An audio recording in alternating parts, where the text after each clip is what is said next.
recevoir aujourd'hui. Nous sommes là réunis pour que vous nous parliez de votre métier, le métier de coach de dirigeant, qui est quelque chose dont on entend parler depuis pas mal d'années, mais qui reste mal connu et quelquefois brumeux. Donc, pourriez-vous nous dire en quelques mots ce qu'est un coach de dirigeant ?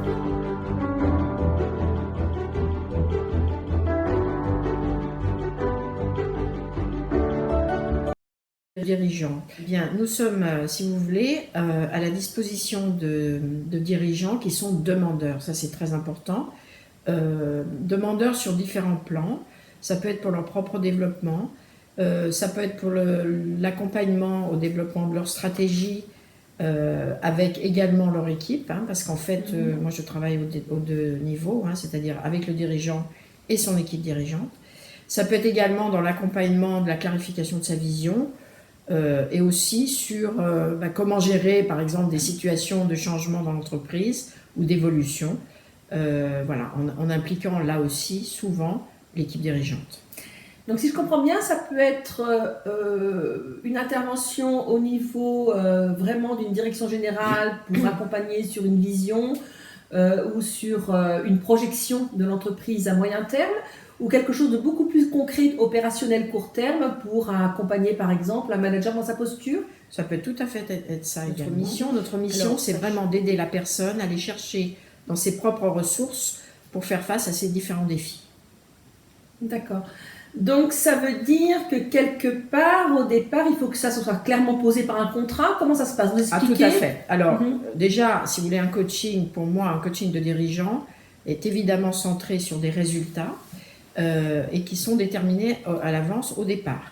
C'est-à-dire que je ne travaille jamais sans contrat. Alors ça peut être un contrat bipartite s'il s'agit d'un coaching avec un dirigeant et que lui-même est le prescripteur, ou ça peut être un contrat tripartite lorsque ce coaching est demandé par le dirigeant pour un de ses collaborateurs.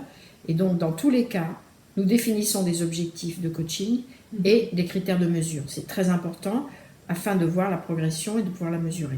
D'accord.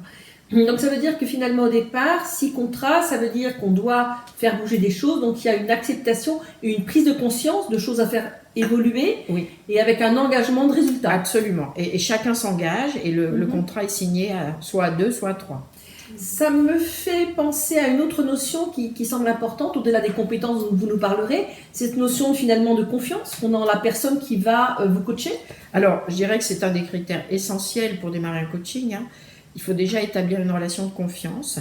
Alors, effectivement, c'est pour ça que, surtout quand c'est un contrat tripartite, il y a vraiment un échange qui est fait entre le prescripteur, le coach, la personne qui va être coachée et moi-même, parce qu'il faut voir déjà s'il y a toutes les conditions pour que ce coaching puisse fonctionner. Il faut que la personne soit volontaire et il faut qu'il y ait une alchimie entre cette personne et moi.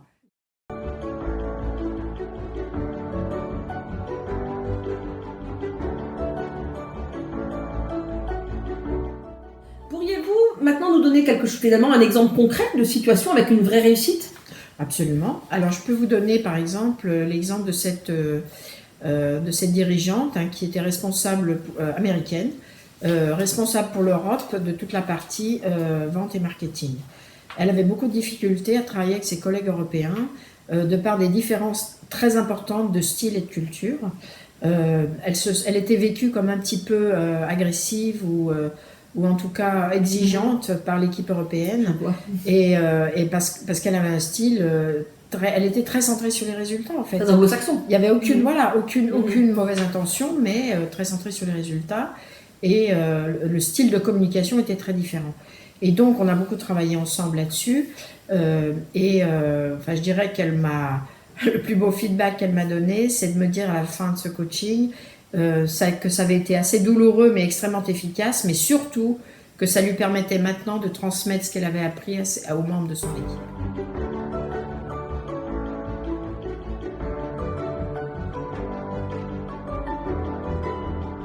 Finalement, si je vais sur le niveau de compétence en synthèse, moi je dirais qu'il faut vraiment une grande capacité d'écoute, une compréhension de l'environnement global, mais certainement aussi opérationnel, selon les...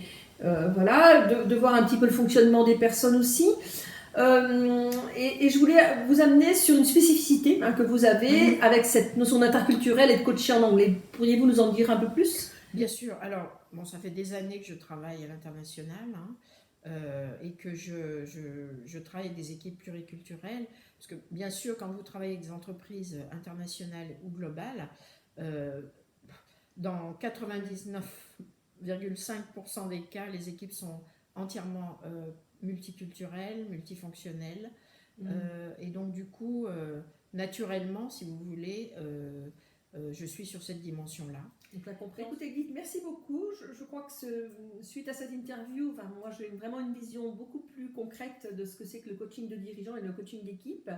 Et je retiens aussi votre spécificité, votre capacité à travailler à l'interculturel, surtout anglo-saxon, interculturel métier aussi. Et puis être complètement fluente en anglais, donc je vous recommanderais sur la place de